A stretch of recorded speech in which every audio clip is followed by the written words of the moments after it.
Hello বন্ধুরা, তোমরা সবাই কেমন আছো? আমি ভালো নেই খুব একটা, কেননা আমার বাড়ির যে ছোট্ট পোষ্য তার শরীরটা খুব একটা ভালো নেই। প্রত্যেকটা দিন এত এত ইঞ্জেকশন, এত এত সেলাইন খেয়ে ওর শরীরটা আর ভালো নেই।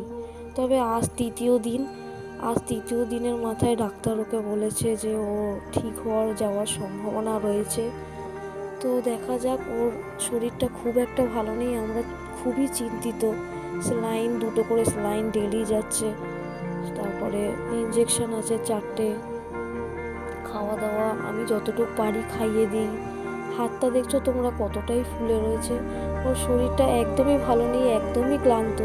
কিন্তু 3 দিনের মাথায় ওর স্যালাইনটা হয়ে যাওয়ার পর এখন দেখছি একটু খেলছে আমার ছেলের সঙ্গে। তো ওটা দেখে আমার খুব ভালোই লাগছে যে ও একটু খেলছে।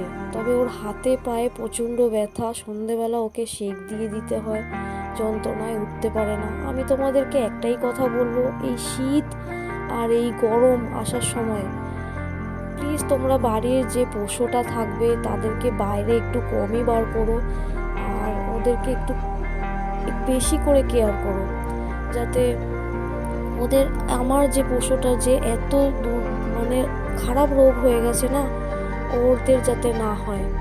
তোমরা প্লিজ একটু চেষ্টা করো যাতে ওরা ভালো থাকে। আমি তো ওকে সুস্থ করার চেষ্টা করেছি। তোমাদের আশীর্বাদ থাকলে ও আরও বাঁচবে। তোমরা প্লিজ তোমাদের বাড়ির যে পশুটা আছে তোমরা ওদেরকে ভালো রাখো।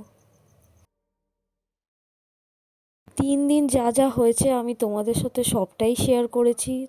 তোমাদের বাড়ির পোষ্যটাকে বেশি করে ওআরএসের জল খাওয়াও, সবজি সেদ্ধ খাওয়াও, মাংস সেদ্ধ খাওয়াও। আর পারলে বাইরের যে কুকুরগুলোকে ভ্যাকসিন দেওয়া নেই সেই কুকুরগুলি থেকে একটু দূরে রাখো।